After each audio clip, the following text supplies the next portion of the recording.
सलाम दोस्तों, मां आमिर बलोच हींअर मौजूदु आहियां मां कतर में।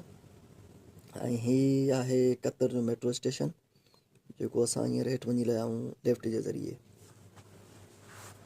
सो हिते ॾिसो था तव्हां, सॼो सिस्टम माशाल्लाह VIP लॻो पियो आहे ऐं केॾी सफ़ाई सुथराई आहे अल्हम्दुलिल्लाह।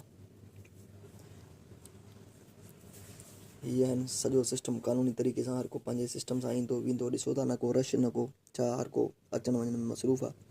ऐं हीअ जे लॻियल आहिनि नंढड़ियूं टिकलियूं रस्तनि ते, इहे इन जे करे त टाइल आहे ताकी को माण्हू स्लिप न थी सघे इन जे करे। ऐं हीअ नंढड़ी मार्केट आहे ऐं होटलूं बि आहिनि, कैंटीन जंहिंखे सॾींदा आहिनि, पर हर शइ महदूद सफ़ाई सुथराई सां। सो हींअर असां वञी रहिया आहियूं मेट्रो जी तरफ़। तक़रीबन ईअं सम्झो ज़मीन खां 3-4 मंज़िल हेठि आहे, पर पंहिंजे हिसाब सां 4-5 मंज़िल खां, पर ईअं सम्झो हितां जो हिकिड़ो मंज़िल बि 2-3 मंज़िल जे बराबरि आहे। हाणे असां आयासीं, इहो साम्हूं अचे पियो नज़र, असां वरी अञा हितां हेठि लहंदासीं, इन खां पोइ वरी अञा असां हेठि वेंदासीं। हाणे हींअर असां वञी बसि में लिफ्टनि ते वरी उन्हनि खां लहंदासीं हेठि। सो हींअर माण्हू अचनि था वञनि था, हर को पंहिंजे सिस्टम सां, पुरसुकून माहौल लॻो पियो आहे।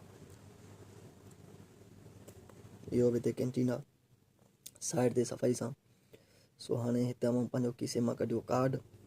सो हाणे हितां कार्ड स्कैन कंदुसि, उन खां पोइ वञी गेट खुलंदो। ईअं गेट कोन खुलंदो, जेको माण्हू अचे थो हर कंहिंखे पंहिंजो कार्ड आहे, मेट्रो कार्ड। हाणे ॾिसो, हितां वञंदा, दरवाज़ो बंदि थी वियो, सभु को स्कैन करे थो, गेट खोले थो। हाणे मूं वारो गेट बंदि आहे, मूं कार्ड स्कैन कयो, मूं वारो गेट खुली वियो, मूं एंट्री हयो अंदरि। हाणे वेंदुसि अंदरि, वरी हिते ॾाकणु आहे, वरी इन खां हेठि लिफ्ट खां वेंदुसि। इन लिफ्ट खां लही हेठि, इन खां पोइ वरी अञा असां हेठि वेंदासीं ज़मीन में। हीअं सम्झो 4-5 मंज़िल हेठि तक़रीबन थी वेंदो, असां पोइ वञी चढ़ंदासीं मेट्रो ते। तव्हां ॾिसी सघो था, सुकून माहौल, हर को पंहिंजे कम सां कमु, न कंहिंजे ॿिनि में न टिनि में।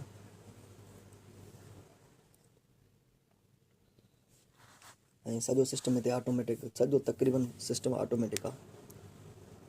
हाणे जंहिं लिफ्ट खां असां लथा आहियूं, असां अॻिते वञूं पिया, अगरि इन लिफ्ट ते माण्हू न हूंदा हिकिड़े मिंट खां पोइ ऑटोमेटिकली बंदि थींदो, वरी इहो माण्हू ईंदा त ऑटोमेटिकली हली पवंदो।